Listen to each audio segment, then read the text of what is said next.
Hey everyone, and welcome back to the Music Made Me podcast. Thank you so much for joining us. Today we're moving on to episode 4. We're sitting down with Andreas Clark. He's the lead singer of Self-Deception. They're a Swedish-based rock band, and they're a bit of a rarity over in their country because it's a lot more pop music that drives the scene, but they've been able to find a fan base actually in North America without actually having to come over here thanks to streaming. They've only really toured in Sweden and Scandinavia with the dream of one day possibly making it over to North America to tour. And with their hard work and the success they found online, it may happen one day. It was an awesome conversation, and actually the farthest reaching conversation I've had so far. He was over in Stockholm when I talked to him. It was 6 a.m. in the morning here and 3 p.m. in the afternoon over there. So it was really awesome to catch up, and hopefully I don't look too sleepy in the interview because I had to wake up early and jump online. But I think I did pretty well with a little coffee during the interview. So I hope you enjoy Andreas Clark of Self-Deception. When it comes to Self-Deception, we've only been on tour in Finland and in Sweden, so we haven't got out in Europe yet. How did you reach the point where you are, your success as a band with limited touring? I guess social media is where we've gotten our success from, because in Sweden the rock scene is very specific. Either you play hard rock or older rock music. Our kind of music is it's really rare around here. So what's the fan base like that when you're out on tour? Small. It's depends where we are. I mean, if we go to one of the larger cities, there are always going to be people coming to see you. But we go to the smaller towns, there's a couple there for us, and we're always a support act. That's funny, because when you look at especially your Spotify from like last year, like your numbers are pretty big, right? They're not that big in Sweden. It's more because we made a really good breakthrough. There's I think it's anime where it's called AMV or something like that, where they have anime cartoons or whatever it's called. Right. And some famous YouTuber used one of our songs, and it just spread from there. Oh, okay. And like a couple of our songs have been on a lot of rock lists on Spotify in Sweden. So it's been mostly like just social media, and that's how we've gotten. And we've been doing this for a long time. Yeah. So we've always gotten a bit more every year, and it's been going better and better. Right. Now, if you're mainly in Sweden, you just released your first song that is actually in Swedish, right? For the first time? Yeah, it's our first Swedish song. Why is that? If you're touring in that area, is it more just because of the global reach that the music will have if it's in English rather than in Swedish? Yes. That's definitely the idea from the start. When we were young, I mean, everybody writes in English. In every country, there's only like Rammstein is like the band that sings in German and can tour Europe with it. Right. We could go to Finland or Norway or Denmark where we're kind of close in language, but there's no place outside of that we could go with Swedish songs. The song we just released is a cover song on the most played song last year in Sweden. Oh, okay. It's a pop song that is it's just been so huge. It's ridiculous. Played on every radio station all the time. And it's kind of a ballad. So now that we released this, social media exploded. Everybody in Sweden is loving it. So let's go back. You were saying you were from Järfälla. Mm-hmm. Growing up, was there a music scene? Like you're saying, it's a kind of a little community of Stockholm state. So was there a music community where you were, or was it more the music community coming out of Stockholm when you were growing up? No, it was from North America, everything I listened to. Papa Roach, Linkin Park, POD, there was no Swedish music that I listened to, or anybody in my band. Swedish music was still was mostly pop music that you found and played. So no, we don't have any influences from this country. Everything is North America when it comes to us. Were your parents musical, or was it just sort of you discovering it on your own? From 7th to 9th grade, we had on our music lessons, I got to play the drums, and that's where I started. Oh, okay. And at 15, I decided that I want to stand in front and not sit in the back. So I just started singing. And from there, I went like an artist, something like that. Oh, okay. Where you could choose between music and like drawing art and stuff like that. So right. I went there, and after that, I just by accident got asked to play Troubadour when I was at a place, and the Troubadour had just canceled. And I started playing music full time kind of right away. And so when you were in music school, yeah, what were you learning? Because if rock music isn't big over there, was it more just the theory behind music that you were learning? I wasn't a good student. I just barely passed all of the theory and everything, but the school had, they were, for the musical that went around different cities that we had, like it's something we did at the end of the year. We went to like 10 different schools and performed a musical. And the school didn't have a drummer, but I knew how to play the drums. So they give me really good grades in ensemble and that. So that's I learned how to play in a band in that school with older students that were pretty good. Was it that point that you knew you wanted to make music a career for yourself, or did that come later on? No, I think the dream was always to make it with my own music and the band's music. But I kind of slipped into the Troubadour scene, and after that, I got like a cover band took me in, and I got a lot more work. So since then, I've just been playing full time. Now I've been lucky because I kind of got into a what do you call it? Like a really tight circle of musicians that always had gigs, and I always got to come along.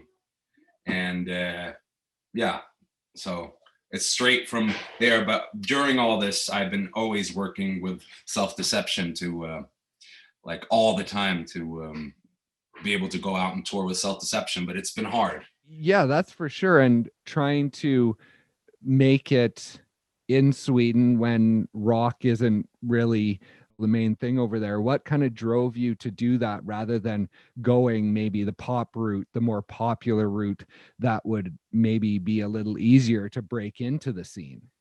It's the love for the music that we like from North America. And I've been so in love with it since my teenage years, and so have my colleagues in the band. So and I mean, of course, everything changes. Our sound has changed a lot through the years, and I've gotten a lot more theatrical in my rock and a lot more angry. And our guitarist is he's become like this technical metalcore freak, so we have to slow him down. You don't want to write a song just to make it. You want to write a song that you feel like writing, and I want to express myself in this way. I've heard it so many times that I should chill out and just write simpler lyrics and just do everything more simple because it's easier to listen to. But right. It's like, no, I can't. It's not what I want to do. And when did you start writing? I guess maybe when I was 19 or so.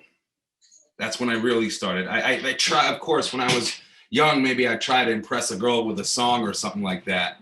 But it was when we got together, the rock band Self-Deception in 2004. That's when I really started writing songs and lyrics. I used to sit up all night long just to get it right.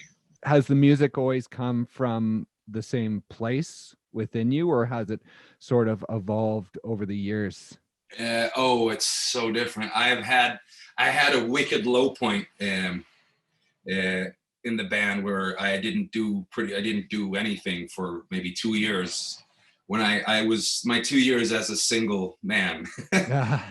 Yeah, and it was, I drank a lot and partied a lot, and it was, but I mean, now it's if I'm really down, and like when I've been depressed, it's easy to write, and when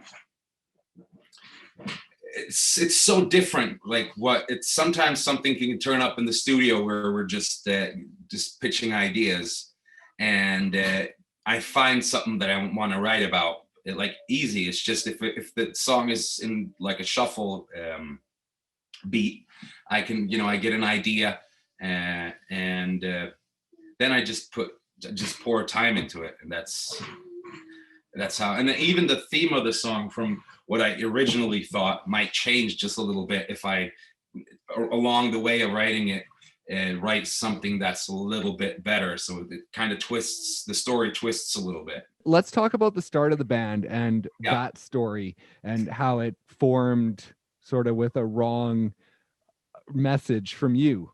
Oh, it's we should take that away from our biography. Have you told it too many times? Yeah, no, but it's like, no, I was looking for somebody to start playing with, and there's a music forum. And Eric my drummer, he had this email, like, was Eric Drummer or whatever, something like that. And there was somebody in the forum that had Eric Drummer. So I wrote to a drummer, but just to the wrong drummer. Oh, okay. And then me and him started talking. He's like, no, I didn't put out an ad. And I said, yeah, you did. And he was from like a little nicer area, and I was from like the Stockholm suburbs. So I had kind of a little suburby accent, like a tad of ghetto. Yeah. So it wasn't like completely random. It's not like you were messaging someone to go for coffee and accidentally messaged him. No, I just wrote like, oh, he said, no, I'm not in a forum, or I'm not in that forum. I'm not looking for a band. He was actually trying out for another band called Blowsight. But we just, and I talked, and I said, well, this is what I'm thinking about. And I think I mentioned POD and Papa Roach, and he said, oh, hell, I love Papa Roach. And that was kind of the music. And I guess at that time we were kind of, or I was a little bit into the emo scene as well, back in the day. But so we started from there. So that was 2014, and then was it 2015 that the debut album came out? No, that was 2004. Sorry, 2004 and then 2005. Yeah, no, I'm not sure. I can't remember. No, we released a couple of demos. Oh, okay. And that's how it was. Back then, I mean, here, it wasn't that easy as to record here. There was always these big studios with, all of the stuff was very expensive, and now it's just anybody with Logic or can make music. Back then it was a big deal, so not a lot of Swedish rock bands had the opportunity or could find a good place where you didn't have to pay a fortune to record. But we did, and we released the songs, and at that time it was more like people used Winamp, I think, still, and the playing media through they downloaded media from Napster, and I think it was around that time. I'm not sure. Right. And we just sent it over Messenger to a lot of people. And then around that time, my little brother died. And we had the biggest, it was a big thing in the news, actually, because of safety on trains or something like that, because another couple kids had died the same way. Oh, okay. And then they played at like the biggest funeral in like a big sports place. They played the song, and everybody said it was like out of respect for my brother that they liked it and helped me out. So it spread a lot. So that's how we started out a fan base. And so how did that affect the writing in that period? Was that a pretty low point for you? Yeah, actually, it's really weird because those like the 2 years after it was, I didn't feel anything. It's really, I didn't feel anything for it. I was just worried about my parents. It took a couple of years before it really sunk in. Okay. And then then it started hitting me bad. But it like those things help me write. So, and I have a lot, I'm bipolar, so have had a lot of low points. Like, for example, we have a song that's pretty new that's called Hell and Back, if you've heard it. And that's written out of my wife's eyes, or how my wife has it when I'm at my low points. It's her that goes in hell and back for me. So I've written out of her perspective, and it's like, without having experienced or hit bottom or felt all these feelings, it's impossible to write a song like that. And also, like, I've written several songs in honor or to my brother, and if without these experiences, it's like impossible to make up out of nothing. It's easier to write from your heart. So those experiences help you write, and Yeah. In the same way, does writing help you move past those events and transition from them? For sure, it does. Sometimes it can be writing a fantasy, writing we had another song that was on our album. On that album was "Smoke You Out," and it's so angry, and it's I had a fantasy about, because we have it started to have a lot of gang problems in Sweden. And these kids, and they look like kids, they were, they screwing around and they're shooting each other, and it's like a fantasy of vengeance. Right. Even though there's no, but they're all there in a big gang, all cocky and dangerous. And so it comes from the heart, and I can fantasize about it, and I can write about it. And can you tell the difference from when you're in a low point, or if you're at a happy point when you're listening to the music back? Do you know what state you were in when you wrote each song? Oh yeah. I listened to an old song called "Sing for You" that was for my brother, and I hadn't heard it like for a couple of years. I rarely go and listen to like our old songs from way back. And I just got, like, the hair stood up on my arms, because everything comes back. There are some songs that are really kind of that I've written really fast, because it was the last thing I wrote before we recorded. We pushed rec, and I was in a hurry. But most of the songs I remember exactly where I was sitting and where we were, or like in the studio. Sometimes like the last couple of lines are put the second before I record the final take. I remember everything, and and actually I have to tell you this, it's like a beautiful kind of anxiety when you have a deadline and you have to deliver artistically. It's really weird, because it sucks, and you have the anxiety and you're stressed out, but as soon as that is over, I kind of miss it. Yeah, for sure. Because if it's something you love, then the anxiety is worth it, right? Yeah. And you guys have had the chance to work with some record labels. When you were younger and you had the first record label, Yeah. what was the thought in leaving? Because if you're over there and rock isn't a big thing, were you guys worried about moving over to another label because there's not so many opportunities? They just didn't have the time for us. And an affiliate to them started the other label with a management. And so we kind of it was pretty much almost the same, but just a little bit better with the new one. But we left them because we had to think bigger. So the biggest label, indie label in Sweden, signed us after that when we delivered a demo in 9-Tone Records, and they screwed us over. Oh, really? Oh, they did. They promised us so much, and we signed a contract, but we thought because they were so big that they would deliver. So they took us in and recorded an entire album, and they just sat on it. He said no, he just didn't have time. He didn't answer for 6-7 weeks, and he just sat on the album, didn't mix it, and then after like 6 months, he gave us one song. Really?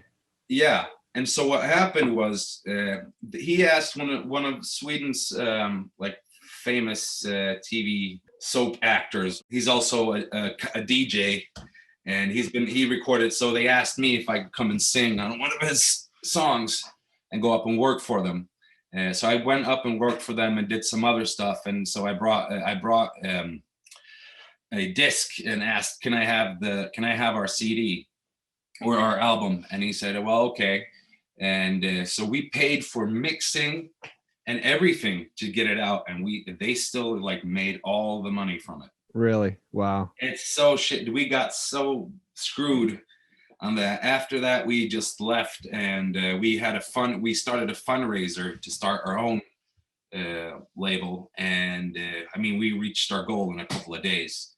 So we started the label, and we started paying to get out to let out our own music. And after that, we've been starting to make a lot more money off of it. So now we can just continuously do stuff and like get videos and studio time and all that kind of stuff. And especially now during the pandemic, that's very valuable, because now we have a lot of time to put into music. Yeah, and I was going to talk about that because you released your new album in March of 2020, and then basically the world shut down. It was exactly when the first people with Corona came to Sweden, like a week after, when everybody when the media was starting to warn about, well, now it's coming to Sweden. We had our release party. We sold almost we sold 90% of the tickets, but I think about 40% turned up. Everybody was really afraid. And then after that, everything just died. All our tour, we were supposed to go to Finland and play. We had, I think it was 10 gigs booked from down south in Sweden to up north, but we had to cancel everything. So, yeah. Now, I wanted to ask you about 2017 and the terrorist attack in Stockholm. Yeah. Now, you were right near there, right? How did you know that? How you know that? research. Yeah, research. Yeah, I was right there. I was playing with a cover band at an Irish place, and our drummer we were out smoking, and our drummer just came running from the street, and he was just screaming terrorist attack. And this has never happened in Stockholm in that way before, or in Sweden. And I ran out just to see what it was. And like kids were running everywhere, like school children and police. You could see the fear in the police's eyes with their guns drawn. And I had to see it. So I went out and I saw bodies on the street.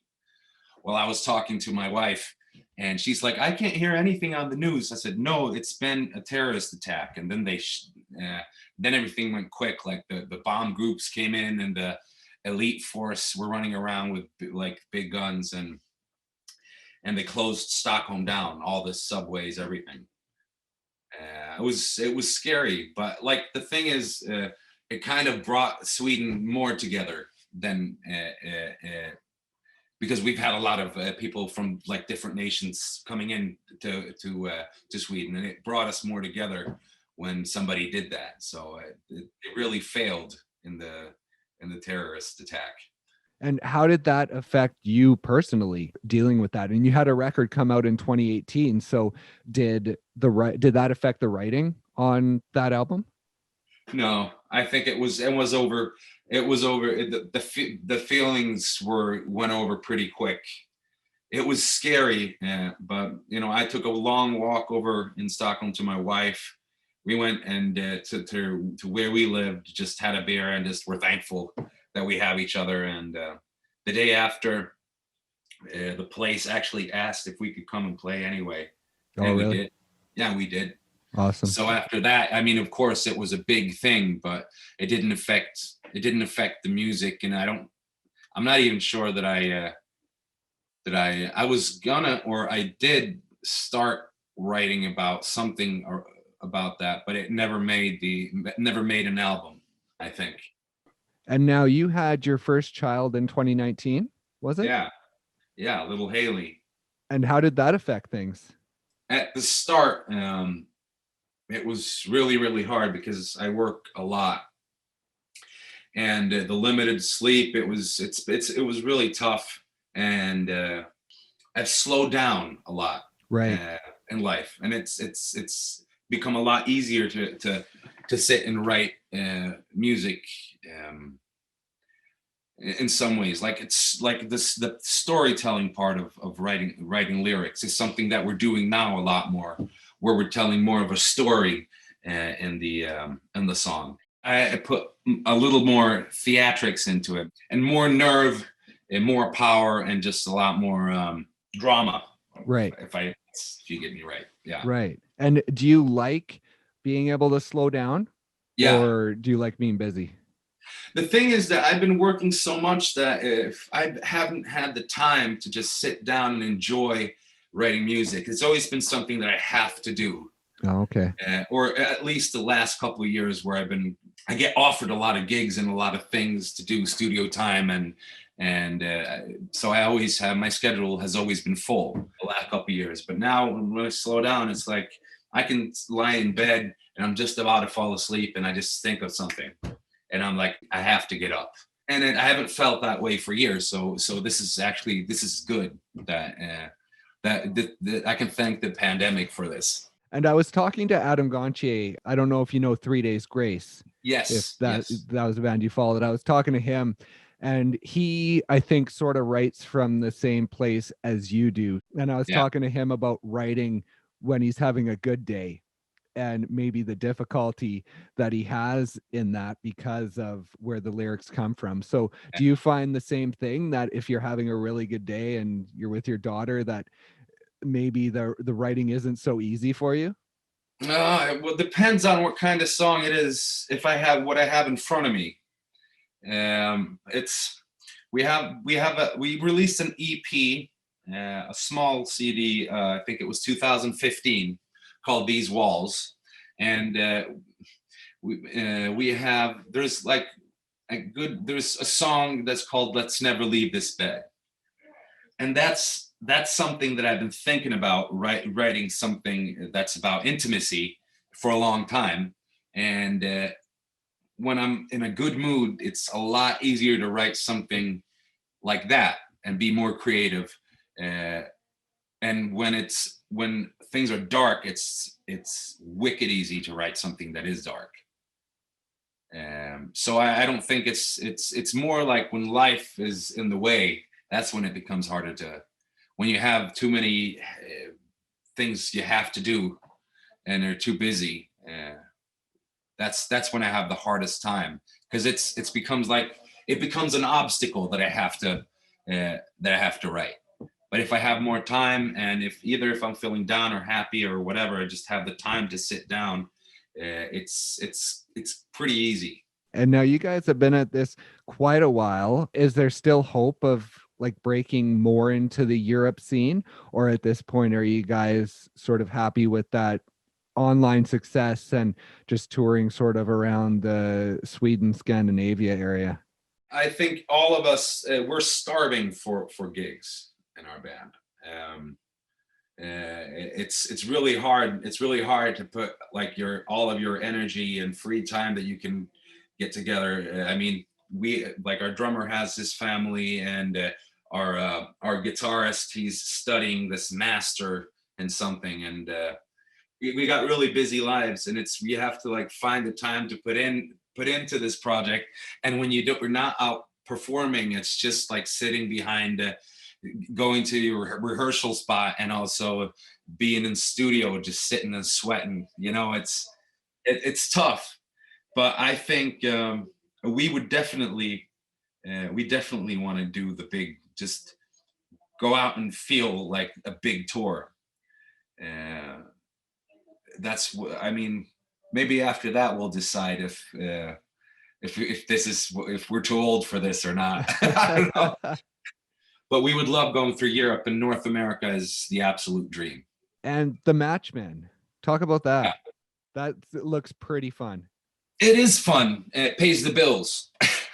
It's really fun doing weddings and doing bigger events, doing big what do you call it? Maybe like college big events for younger for or older students that party, and like the big cruises and stuff like that.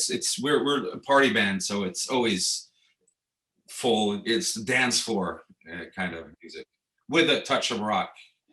Yeah, it looks like a fun day job, that's for sure, or a night job. Oh, it is, and it's been so educational working with them, because they like our bass player and drummer. They're these TV musicians that play the galas on TV and like humor programs. They're always sitting there and playing, and they're really good. And our guitarist is one of the best from up north. So he's from Norrland in Sweden. And it's been so educational just working with such professionals. So I've learned a lot during these years also. And talking about TV, you guys were in a TV ad back in, what was it, 2012-ish? Yeah, we were trashing a hotel room. How'd that come about? Our manager at the time said, well, they have this TV shoot. And so we just went there and broke some stuff, and they said, okay, we want you.